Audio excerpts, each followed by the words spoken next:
بسم اللہ الرحمن الرحیم۔ السلام علیکم، آپ دیکھ رہے ہیں الف نیوز اور میں ہوں آپ کے ساتھ ماجد علی۔ شامل کرتے ہیں پاکستان اور دنیا بھر سے breaking news headlines. Iran نے نیوکلیر ہتھیار حاصل کیے تو پھر ہم بھی حاصل کریں گے، شہزادہ محمد بن سلمان۔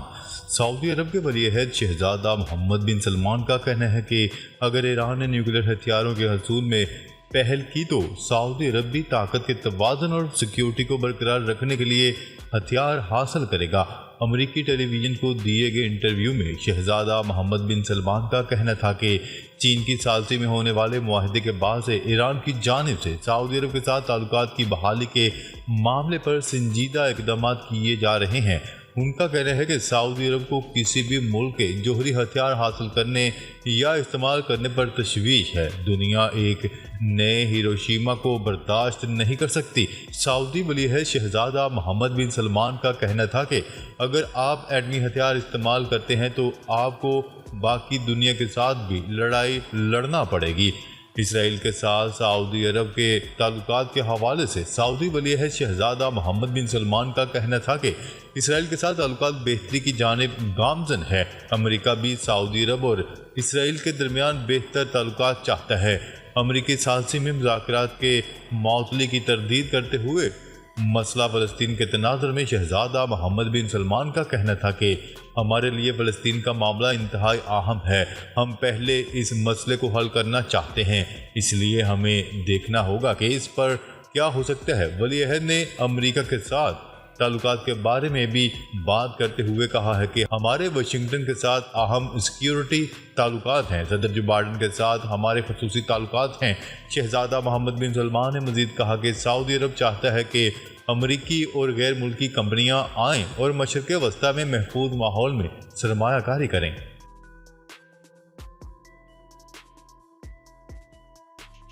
خبر کے اگلے حصے میں بات کرتے ہیں آذربائیجان نوکار باغ میں آپریشن فوری روکے امریکہ۔ آذربائیجان نے متنازع علاقے نوکار باغ میں مسلسل دوسرے روز آپریشن جاری رکھتے ہوئے آرمینیا کے علیحدگی پسندوں سے ہتھیار ڈالنے کا مطالبہ کر دیا۔ آذربائیجان حکام نے کہا ہے کہ نوکار باغ میں یہ آپریشن آرمینیز کے ہتھیار ڈالنے تک جاری رہے گا۔ صدر آذربائیجان سے امریکی وزیر خارجہ اینتھنی بلنکن نے فون پر بات کرتے ہوئے آپریشن پر تشویش کا اظہار کرتے ہوئے فوری بند کرنے کا مطالبہ کر دیا۔ الہام علیوف نے کہا ہے کہ علیحدگی پسند ہتھیار ڈال دیں تو آپریشن ختم ہو جائے گا۔ انہوں نے مذاکرات سے انکار کر دیا۔ خبر کے اگلے حصے میں بات کرتے ہیں بھارت نے کینیڈین شہریوں کے لیے ویزا سروس معطل کر دی۔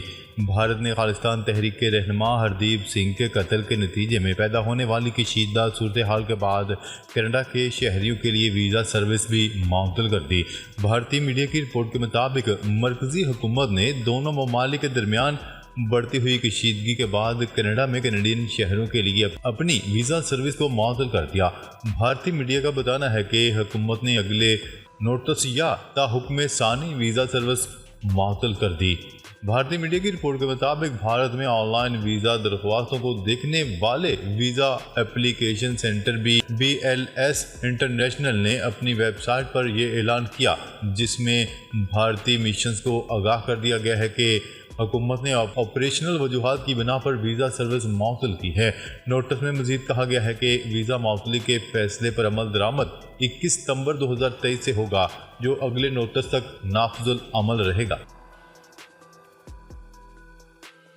خبر کے اگلے حصے میں بات کرتے ہیں ایرانی صدر نے سعودی عرب پر فلسطینیوں کے ساتھ دھوکہ دہی کا الزام عائد کر دیا۔ ایرانی صدر ابراہیم رئیسی نے بدھ کے روز اقوام متحدہ کی جنرل اسمبلی میں شرکت کے موقع پر ایک نیوز کانفرنس سے خطاب کرتے ہوئے کہا کہ سعودی عرب اسرائیل کے ساتھ تعلقات کو معمول پر لانے کے لیے فلسطینیوں کو دھوکہ دے رہا ہے۔ انہوں نے کہا ہے کہ اسرائیلی حکومت اور خطے کے کسی بھی ملک کے درمیان تعلقات کا آغاز اگر اسرائیلی حکومت کے لیے سلامتی لانا ہو تو یقیناً ایسا نہیں ہوگا۔ انہوں نے مزید کہا ہے کہ علاقائی ممالک اور اسرائیلی حکومت کے درمیان تعلقات فلسطینی عوام اور فلسطینیوں کی پیٹھ میں چھرا گھونپنے کے مترادف ہے۔ دوسری جانب امریکی ٹیلی ویژن کو انٹرویو دیتے ہوئے شہزادہ محمد بن سلمان کا کہنا تھا کہ ایران کی جانب سے سعودی عرب کے ساتھ تعلقات کی بحالی کے معاملے پر سنجیدہ اقدامات کیے جا رہے ہیں۔ اسرائیل کے ساتھ سعودی عرب کے تعلقات کے حوالے سے سعودی ولی عہد کا کہنا تھا کہ اسرائیل کے ساتھ تعلقات معمول پر لانے کی طرف پیش رفت ہو رہی ہے اور ہر گزرتے دن کے ساتھ ہم قریب تر ہوتے جا رہے ہیں۔ خبر کے اگلے حصے میں بات کرتے ہیں اسرائیلی وزیر اعظم کی ترک صدر رجب طیب ایردوان سے ملاقات، باہمی روابط کے فروغ پر تبادلہ خیال۔ نیو یارک میں اقوام متحدہ کے جنرل اسمبلی اجلاس کی سائیڈ لائنز پر اسرائیلی وزیر اعظم نیتن یاہو اور ترک صدر رجب طیب ایردوان کے درمیان ملاقات ہوئی۔ ملاقات کے موقع پر اسرائیلی وزیر اعظم نیتن یاہو کا کہنا تھا کہ دونوں ملکوں کے درمیان تعلقات میں بہتری حوصلہ افزا ہے۔ ہم تجارت، معیشت اور توانائی کے شعبوں میں دو طرفہ روابط کے فروغ میں سنجیدہ ہیں۔ اسرائیلی وزیر اعظم نے یہ بھی کہا ہے کہ دونوں ملکوں کی سیکیورٹی سروسز کے باہمی تعاون سے حملے روکے گئے اور جانیں بچائی گئیں۔ انہوں نے پارٹنرشپ کو آگے بڑھانے کے لیے دو طرفہ دوروں کی امید بھی ظاہر کی ہے۔ خبر کے اگلے حصے میں بات کرتے ہیں پاکستان اور سعودی حکام نے سعودی ولی عہد کے دورے کو حتمی شکل دے دی۔ سفارتی ذرائع کا کہنا ہے کہ سعودی ولی عہد شہزادہ محمد بن سلمان اکتوبر کے پہلے ہفتے پاکستان آئیں گے۔ پاکستانی حکام سعودی ولی عہد شہزادہ محمد بن سلمان کے دورہ پاکستان سے معاشی بحران کے ختم ہونے کے لیے پرامید ہیں۔ سفارتی ذرائع کے مطابق سعودی ولی عہد کے دورے سے اربوں روپے کی سرمایہ کاری آنے کی امید ہے۔ سعودی عرب گوادر میں آئل ریفائنری میں سرمایہ کاری کرے گا۔ نگراں وزیر خارجہ جلیل عباس جیلانی نے بھی کہا ہے کہ سعودی ولی عہد محمد بن سلمان جلد پاکستان آئیں گے۔ میڈیا سے گفتگو کرتے ہوئے نگراں وزیر خارجہ جلیل عباس جیلانی نے کہا ہے کہ اسمگلنگ کو آہنی ہاتھوں سے روکنے کا فیصلہ کیا گیا ہے، جس کے بعد ڈالر گرنا شروع ہو گیا۔ ان کا مزید کہنا تھا کہ نگراں حکومت کے اقدامات سے حالات میں بہتری آئی ہے۔ قبل ازیں نگراں وزیر اعظم انوار الحق کاکڑ نے سعودی ولی عہد کے ممکنہ پاکستان آمد پر انہوں نے کہا ہے کہ محمد بن سلمان لمبے دورانیے کے لیے پاکستان آئیں گے۔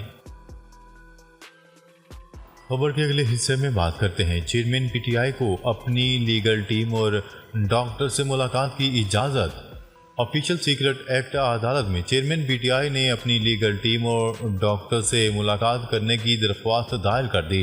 جج ابو الحسنات نے چیئرمین پی ٹی آئی کی درخواست منظور کر لی۔ چیئرمین پی ٹی آئی کو وکلاء لطیف کھوسا، سمیر کھوسا، سلمان اکرم اور ڈاکٹر عاصم یوسف سے ملاقات کی اجازت مل گئی۔ خبر کے اگلے حصے میں بات کرتے ہیں ایلون مسک کی کمپنی اب انسانی دماغ میں چپ لگائے گی۔ ایلون مسک کی کمپنی نیورالنک نے انسانی دماغ میں کمپیوٹر چپ نصب کرنے کا اعلان کر دیا۔ غیر ملکی خبرساز ایجنسی کی رپورٹ کے مطابق ایلون مسک کی کمپنی انسانی دماغ میں کمپیوٹر چپ نصب کرنے کے لیے پہلا کلینیکل ٹرائل کرے گی۔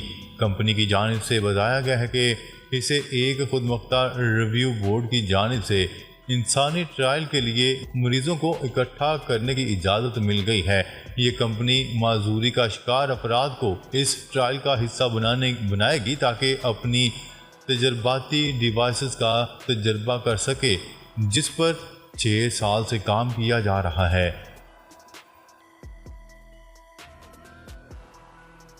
خبر کے اگلے اور آخری حصے میں بات کرتے ہیں چین کا پیٹرول اور ڈیزل کی خوردہ قیمتوں میں اضافے کا اعلان۔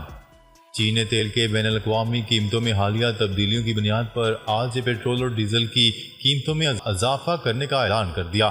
National development and reform commission نے گزشتہ روز بتایا کہ پیٹرول کی قیمتوں میں 385 یوان فی ٹن اور ڈیزل کی قیمتوں میں 370 یوان فی ٹن اضافہ کیا جائے گا۔ قیمتوں کے تعین کے موجودہ طریقہ کار کے تحت بین الاقوامی خام تیل کی قیمتوں میں 50 یوان سے زیادہ کی تبدیلی اگر کام کے 10 دن تک برقرار رہتی ہے تو چین میں پیٹرول اور ڈیزل جیسی ریفائنڈ آئل مصنوعات کی قیمتوں میں اسی کے مطابق رد و بدل کیا جاتا ہے۔